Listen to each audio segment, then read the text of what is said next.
শীতের পিঠাপুলি আয়োজনে আজ আমি আপনাদের সাথে শেয়ার করব সুইস রোল ভাপাপুলি পিঠা।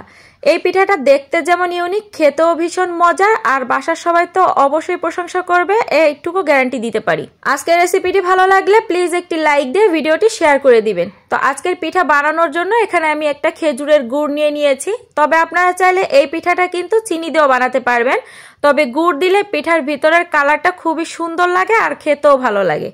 তো গুড়টা আমি কেটে নিয়েছি, এবার এই গুড়টা একটা বাটিতে তুলে নিচ্ছি। একটা প্যানে প্রথমে আমি উঁচু 1 কাপ ভর্তি করে দিয়ে দিয়েছি নারকেল কোড়া, আর 1 কাপ দিয়েছি খেজুরের গুড়। এবারে চুলাটা জ্বালিয়ে দিয়ে নেড়ে চেড়ে জাল করে এই নারকেল আর গুড়টা আঠালো আঠালো ভাব হলে তুলে নিতে হবে। তবে খুব বেশি ড্রাই করে ফেলবেন না, তাহলে ঠান্ডা হয়ে যাওয়ার পরে একেবারে শুকনো খড়খড়া হয়ে যাবে। তো ভিতরের পুরটা রেডি হয়ে গিয়েছে, এবারে চুলাটা বন্ধ করে এটা রেখে দিচ্ছি। একটা প্যানে 1.5 কাপ নিয়ে নিচ্ছি পানি, আর স্বাদ মতো দিয়ে দিচ্ছি লবণ। এবার এই পানির ভিতরে একটা বলক তুলে নিতে হবে। পানির ভিতরে বলক আসার সাথে সাথে এখানে আমি 1 কাপ চালের গুঁড়া আর 1/2 কাপ ময়দা একসাথে মিক্সড করে রেখেছিলাম, সেটা দিয়ে দিলাম। ঢাকনা দিয়ে ঢেকে দিচ্ছি আর 1 থেকে 2 মিনিট অপেক্ষা করতেছি। ঢাকনাটা এবারে তুলে নিচ্ছি, আর সাথে সাথে একটা স্প্যাচুলা দিয়ে নেড়ে চেড়ে এটা কাই করে নিব।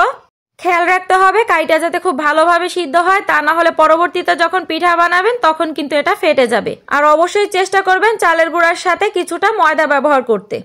তো এই তো কাইটা হয়ে গিয়েছে, এবার চুলাটা বন্ধ করে ঢাকনা দিয়ে ঢেকে এটা আরো 2-3 মিনিট আমি রেখে দিয়েছিলাম। দেন একটা ছড়ানো প্লেটে নিয়ে গরম থাকা অবস্থাতে এটা খুব ভালো করে মথে নিচ্ছি। আর এটা এরকম সফট হবে, একটু দেখে বুঝে নেন, এটা কিন্তু কোনোভাবেই শক্ত করা যাবে না। তো 2টা ভাগে ভাগ করে নিয়ে এখন আমি একটা আলাদা করে এভাবে লম্বালম্বি করে মথে নিয়েছি। এবার বেলন দিয়ে এটা বেলে নিচ্ছি। তো এরকম বড় করে একটা রুটি বানিয়ে নিয়েছি। এবারে যে নারকেল আর গুড়ের পুরটা বানিয়ে রেখেছিলাম সেটা এর ভিতরে দিয়ে হাত দিয়ে পরে আমি খুব ভালো করে ছড়িয়ে নিয়েছি। সাইড থেকে একটুখানি আমি পানি লাগিয়ে নিচ্ছি। এবারে একটা নাইফ দিয়ে চারপাশ একটু সোজা করে কেটে নিচ্ছি। আমি একটা রুটির এরকম সোজা করে কেটে নিয়েছি। এবারে সাবধানে এটা রোল করে ঘুরিয়ে পেঁচিয়ে নিতে হবে।